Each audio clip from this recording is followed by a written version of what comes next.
in. You are looking at a $9 can of pressurized chemical fog that lasts you about 6 weekends before you're back at the store buying another one.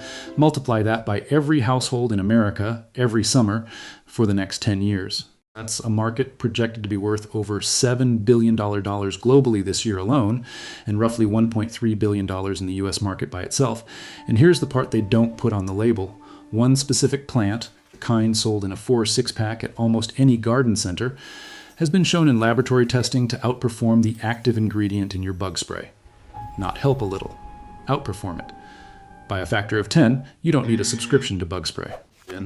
You need about $15 in plants and one extra step almost nobody tells you about. But before I show you how to fix this for good, you need to understand how we got conditioned to accept the spray can in the first place. Because this isn't a coincidence. Design. For 70 years, the pitch has been simple. Mosquitoes are dangerous, spray is instant, plants are decoration. Garden centers even helped without meaning to. They started selling mosquito plants, usually a citronella-scented geranium, with a tag that implies you just set the pot on your porch and you're covered. Here's the problem. Multiple independent lab and field trials have found that plant almost useless just sitting there. One widely cited trial found it performed no better than a plant with no citronella in it at all. Mosquitoes even landed directly on it. The actual tested mechanism for how these plants work has nothing to do with them just existing in your yard. It comes down to two things: releasing a specific aromatic oil and getting that oil onto your skin or into the air around you. Sitting pretty in a pot does neither. Once you understand that mechanism, you can build a system with 2 or 3 actions that costs you almost nothing and actually holds up under a microscope. Here are the 7 plants with real peer-reviewed data behind them, not garden store folklore port 1. Catnip, Nepeta cateria, about $4 for a starter plant at Walmart, Home Depot, or Amazon. This is the headline.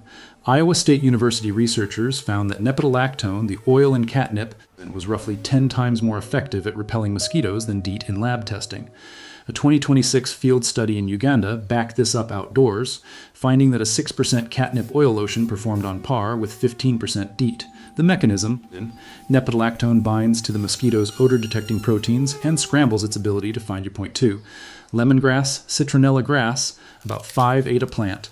This is the actual source of citronella oil. Chemistry is real. Citronellol and geraniol disrupt a mosquito's scent receptors. The catch: the oil has to come off the plant to work point 3. Marigold, Tagees, about $3 for a 6-pack.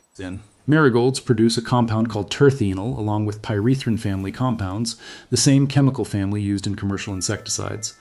French marigolds test highest for concentration 4. Lavender, about 6 × 10 a plant. Linalool and camphor in lavender oil interfere with the mosquito's sense of smell. Field estimates put a well-established lavender border at meaningfully reducing landings nearby 5. Basil, about 3/4, or a few dollars for seeds. Basil's oils are volatile enough that they release scent passively better than most on this list, and crushing the leaves adds a strong secondary layer, 0.6. Rosemary, about $5 a plant. Camphor and eucalyptol are the active compounds. This one has a bonus trick I'll get to in a second, 7. Peppermint, about $4 a plant. Menthol is genuinely irritating to a mosquito's sensory receptors, and it doubles as an on-skin itch reliever if you already have a bite. A quick safety note before we move on. Essential oils in concentrated form can irritate skin, and catnip is obviously extremely attractive to cats. Dosing and chemistry don't negotiate. The compound either binds to the receptor or it doesn't, and that part is settled science. Here's the insider step the nursery tag never tells you. You have to bruise the leaf. The oils that do the repelling live inside the leaf cell structure. A plant just standing in a pot releases a tiny, mostly imperceptible amount of scent. You have to physically break the cell walls to release enough oil to matter. Step 1. Plant your cluster, ideally 3 to 5 of these species together within arm's reach of your patio seating, not scattered around the yard. A dense group creates a stronger scent field than the same plant spread thin. Step 2. Before you sit outside, take a handful of leaves. Catnip and basil work best for this. Crush them between your palms until you can smell the oil clearly, and rub them directly on exposed skin. Forearms, ankles, back of the neck. Step 3, the rosemary trick. Toss a few dry rosemary sprigs onto a fire pit or grill. Burning releases the camphor compounds into the air far more efficiently than the plant ever could sitting still, the insider rule people miss. Then reapply the crushed leaf method roughly every 60-90 minutes outdoors. These are natural, volatile oils. They evaporate. That's not a flaw, that's just how volatile compounds behave. Timeline of results. This is not instant, and it will not seal your yard in an invisible force field. What it does, based on the data, is meaningfully cut down landings for a couple of hours per application, genuinely comparable to a mid-strength commercial repellent when catnip is your main plant. The fear people have is this just a weaker, watered-down version of real protection? Turn that around. Commercial DEET repellents are effective, but repeated heavy use has raised documented skin sensitivity concerns in some users, and DEET can also damage certain plastics and synthetic fabrics. Something the CDC and EPA both note in their public guidance. Crushed leaf plant oils, by contrast, are exactly what these compounds evolved to do in the first place. Plants produce these oils as their own natural pest defense. You're not fighting the system, you're using it as designed. To be clear and responsible here, for areas with active mosquito-borne disease risk, Zika, West Nile, dengue, the CDC still recommends EPA-registered repellents like DEET, picaridin, or oil of lemon eucalyptus as your primary protection. This plant method is a genuinely science-backed way to cut your day-to-day spray dependence for backyard use, not a replacement for medical-grade protection in high-risk situations.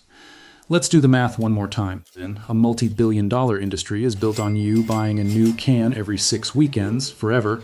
A one-time $15.20 investment in 7 plants keeps producing usable, tested repellent oil all season long, and most of these are perennials, meaning next year, it's free. A $4 plant that permanently solves the problem isn't a business model. It's a business ending.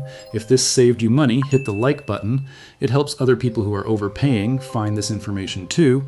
Next time, I'm breaking down another household markup, the $30 stain remover versus the 2 ingredients already sitting in your kitchen. Take care. If you found this useful, hit subscribe, and I'll see you in the next one.